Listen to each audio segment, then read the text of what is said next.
What do you get when you mix a $40 price tag with music from Theophany, cross-gen playability, and a debut game from a group of developers at Ember Labs?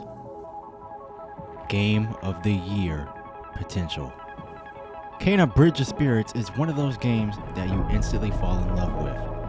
I set my sights on this game last year at the PS5 reveal, and it has been holding my gaze for quite some time. Ember Labs has the talent and skill needed to pull off an exquisite blend of combat, exploration, and storytelling, all while looking good at the same time with their work in the animation department. Kena Bridge of Spirits aims to give players a Pixar-esque art style that won't look dated in 10 years, and an Asian-based OST by Theophany to deliver some spirit-shattering immersion. Your story unfolds as you play as Kena, a young spirit guide on a quest to uncover the mysterious story surrounding the demise of her homegrown village. Players find and grow a team of charming spirit companions called the Rot. These little guys can enhance their abilities and create new ways to manipulate the environment. Kena's fighting system comes in the form of light attacks, heavy attacks, and a parry using her pulse ability. Her combat kit can also acquire upgrades, as her staff can double as a crossbow with regenerative firepower. She also gets support from the Rod. These little peeps are spirits of decay that use their power to salvage lifeless things and rejuvenate them to new life. They aren't too hard to find, but you may need to do some digging around rocks and taking some alternate routes to find them. The more Rot you have to recruit, the stronger they become.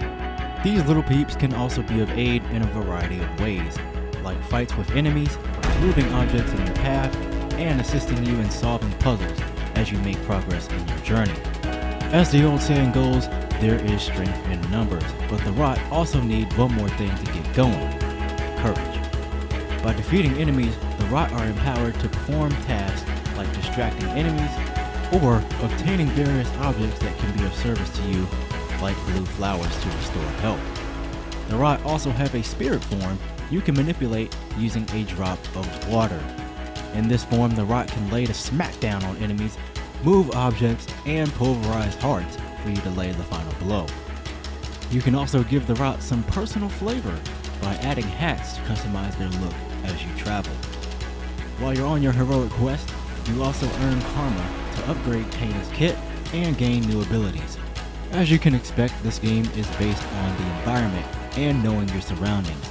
This means veering off to an alternate path can heap rewards with bountiful gains in karma by fixing objects or restoring dead vegetation.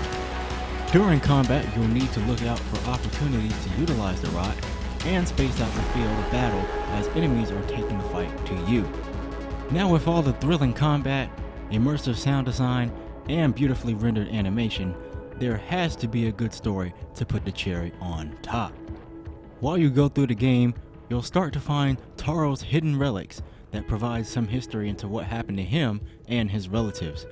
Questions will start to arise, like what catastrophic events took place in the village and how Kena and the spirits are all tied together. Kena Bridge of Spirits is a game that does a lot of things right. It takes design cues from games past and blends them into something fresh and new for players to grasp. It covers the full spectrum, from those who may want to enjoy a game based on narrative and story versus those who find a thrill with fast-paced combat and exploration. I can't wait to see what Ember Labs has in store for our gaming pleasure. As always, thank you for watching. You've been listening to the voice of Brandon Cherry, and I'll see you all in the next one. Much love.